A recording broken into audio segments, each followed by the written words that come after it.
എല്ലാവർക്കും എടുത്തിട്ടേ വലത്യാ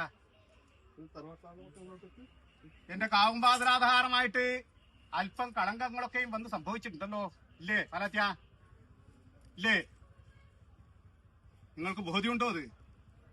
ഇതിനകത്ത് ആർക്കെല്ലാം പ്രവേശിക്കാമെന്ന് മുൻകാലങ്ങളിൽ നിശ്ചയിച്ചിരിക്കുന്ന എണ്ണങ്ങളാണോ ഇപ്പൊ കൈയെടുക്കുന്നതിനകത്തേക്ക്? അതെയോ അതെയോ വരാത്യാ? ഇന്ന് കച്ചവടവൽക്കരണം എന്നിരിക്കുന്ന അനുഭവത്തിന് തക്കവണ്ണം എന്റെ കാവുംപാതര ആധാരമായിട്ട് അല്ലേ ദൈവാധീനങ്ങളാ.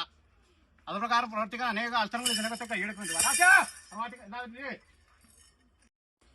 അല്ലല്ലോ നാഥനില്ലേ ഇതിനകത്ത്? വലാശ ഇല്ലേ?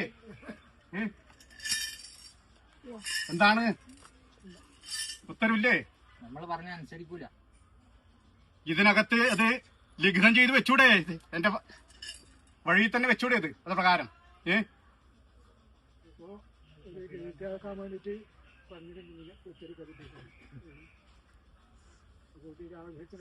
എന്റെ കാവുംപാതിൽ നിങ്ങൾക്ക് അല്ലേ ആഴമുള്ള ഒരു സമുദ്രമായിട്ട് എന്റെ ചെറുകുളം എന്നിരിക്കുന്നതായ ആ അല്ലേ പുണ്യ തീർത്ഥമതിനകത്ത് സ്ഥിതി ചെയ്യുന്നതായ അനുഭവങ്ങളാണ്. ബോധ്യമുണ്ടല്ലോ നിങ്ങൾക്ക്?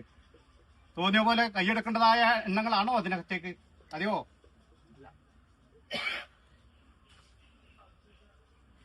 എന്താണ് ഇതിന് പോകുമ്പഴി? എന്നോട് വിശേഷിക്കണമെന്ന് അത് പ്രകാരം വേണം അല്ലേ? കള്ളക്കാലി കടക്കാനിട വന്നൂടാ ഇതിനകത്തേക്ക് കേട്ടോ. കേട്ടോ പോരെ? ബോധ്യമുണ്ടല്ലോ അല്ലേ? ഞാൻ എന്റെ കാവുംപാതരാധാരമായി